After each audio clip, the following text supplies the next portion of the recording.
La démission de Boni Yahi, président d'honneur des Forces Corées pour un Bénin émergent, de la tête du parti nourrit toujours l'actualité.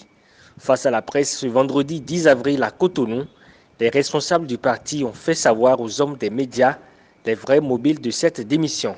Suite à la démission Facebook douloureuse et inacceptable du président d'honneur de notre parti, FCBE, nous avons tous été surpris et bouleversés.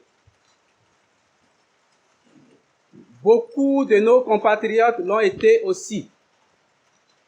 Ces derniers ont vivement exprimé leur stupéfaction et leur désarroi quant aux raisons et à l'opportunité d'une telle décision qui intervient juste après l'obtention du récépissé définitif autorisant le parti à prendre part aux élections communales et municipales du 17 mai 2020. Mais la sortie instantanée de certains de nos camarades le mercredi 8 avril 2020 a tout clarifié. Le peuple béninois et les militants FCBE connaissent désormais les acteurs de l'ombre, ceux qui ont poussé le président d'honneur à cette extrémité.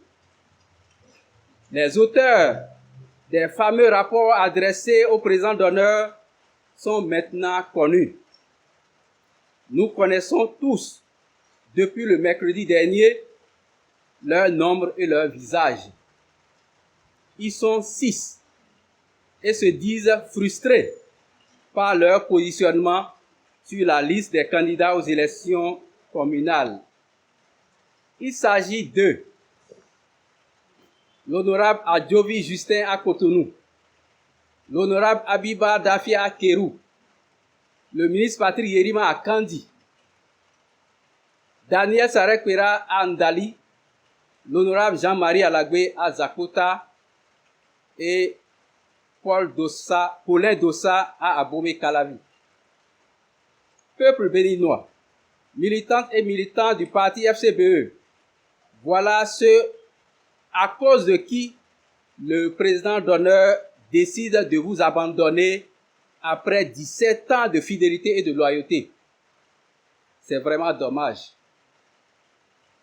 Nous avons enfin compris que nous n'étions pas tous des militants FCBE, enfants de Yahi Boni, car en réalité, les vrais et légitimes enfants de notre papa sont bien précis et comptés.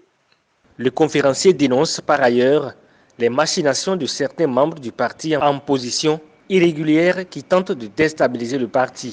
Nous voulons dire au peuple béninois et aux militants FCBE que l'honorable Achade, le moteur de la machination, a annoncé au CEN Moukpe que le président d'honneur a envoyé 18 500 000 francs CFA pour la caution. Après s'être réjoui de cet apport financier, ce dernier lui a bel et bien demandé de bien vouloir le lui remettre avant de signaler que les dispositions étaient prises pour le paiement de la dite caution. C'était en présence des ministres d'État Aboubakar Yaya et Théophile Yarou. Mais 48 heures après, l'honorable Achade ne lui a pas apporté la condition financière du PH. C'est alors qu'il a demandé aux différents anciens ministres et anciens députés de bien vouloir libérer leur substitution comme prévu, ce qui a permis de payer la dite caution. Contre toute attente, l'honorable Achade appelle le président d'honneur pour lui signaler que nous avons rejeté son apport financier. Malgré cette déclaration, le CEN Moukpe a continué de lui réclamer les sous. Ce ne fut que le dernier jour du dépôt des dossiers, vers 18 heures, que le trésorier général du parti informa le CEN Moukpe d'être entré en possession de l'appui financier du PH. Sur le champ, le CEN Moukpe demanda au trésorier général de le lui remettre. Mais celui-ci l'informa que le président d'honneur lui a demandé de ne plus le faire.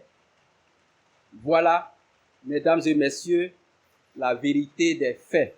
Le parti Foskori pour un Bénin émergent est bel et bien un parti de l'opposition et non un appendiste du pouvoir, clarifie Rufin Nassounon. Les leaders de ce parti de l'opposition invitent les membres candidats à redoubler d'ardeur pour avoir la majorité des mairies.